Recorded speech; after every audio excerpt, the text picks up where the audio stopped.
সবাইকে ঈদুল আজহার শুভেচ্ছা, আগাম শুভেচ্ছা, ঈদ মোবারক। আগামী শুক্রবারে হচ্ছে সৌদি আরব ঈদ, আর বৃহস্পতিবার কালকে হচ্ছে পবিত্র হজের দিন। সবাই আমল করার চেষ্টা করবেন, ছোট বড় অনেক আমল আছে, সবাই চেষ্টা করবেন যাতে করে আল্লাহ তাআলা খুশি হন, আমল নামা ভারী হয়। আর এই যে ঈদ, এই যে ঈদুল আজহা, কোরবানির ঈদ যেটাকে আমরা বলি, এই কোরবানির শব্দটা হচ্ছে ত্যাগ। কার জন্য ত্যাগ করা? আল্লাহর জন্য ত্যাগ করা। এই আল্লাহ যাতে খুশি হয়, যেই কাজটা করলে আল্লাহ খুশি হয় সেই কাজটাই করতে হবে। এই মনের পশুটাকে কোরবানি দিতে হবে, বনের পশু নয়, মনের পশুটাকে কোরবানি দিতে হবে।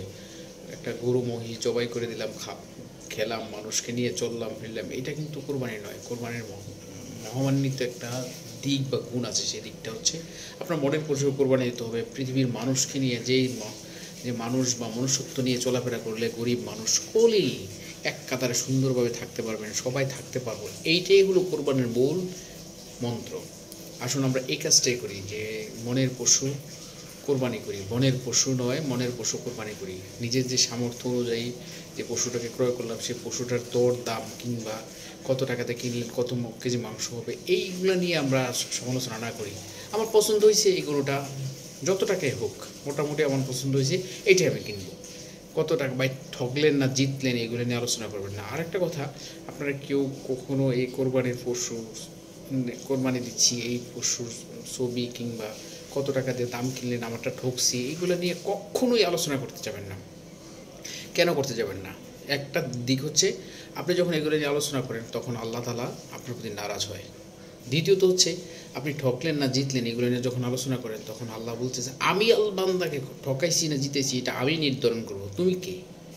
ঠিক তদ্রূপ আপনি কখনো নিজের এই পশু কিনে ঠকছেন বা জিতছেন, কয় কেজি মাংস হবে, ইস আর একটু বড় কিনতে পারতাম এই টাকা, এগুলো কখনোই বলবেন না। বাজার যাচ্ছে না, বাজার ভালো না, আমি তো ঠকছি মনে হয়, আমি এই টাকা দিয়ে ক্রয় করে, এটা কখনো বলা যাবে না।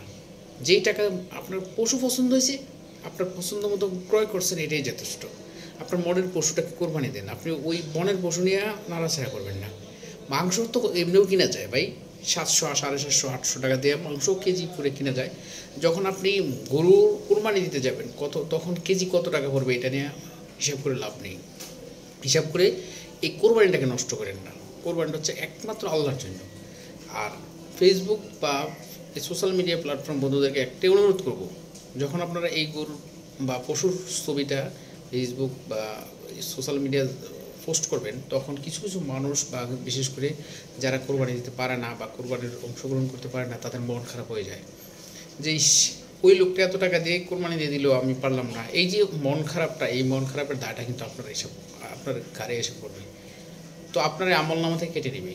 তা আসুন আমরা কখনো এই কাজটা করতে যাব না। প্রয়োজনে সবাইকে সাথে নিয়ে কম হলেও কম হলেও আমরা সবাইকে পাশে নিয়ে সাথে নিয়ে আমরা কোরবানিতে অংশগ্রহণ করব। সবাই সাথে হাসি মুখে 1-2 বেলা মাংস বা যেটাই পশু জবাই করার পরে খাবো দাবো, এইটাই হলো কোরবানির মূল মূল মন্ত্র। এখানে তো আপনি 5,000 টাকাতে গরুর মাংস কিনলেও কিন্তু আপনি কিনতে পারবেন, এটা কিন্তু কোরবানির নয়। আর আপনার পশুর ছবি দিতে হবে, পশুর জিতছেন না ঠকছেন, এগুলো আসলে আপনার কোরবানির অন্তরায়। আসুন আমরা এই কাজগুলো পরিহার করি। সবাই ভালো থাকবেন। আসসালামু আলাইকুম রহমতুল্লাহ।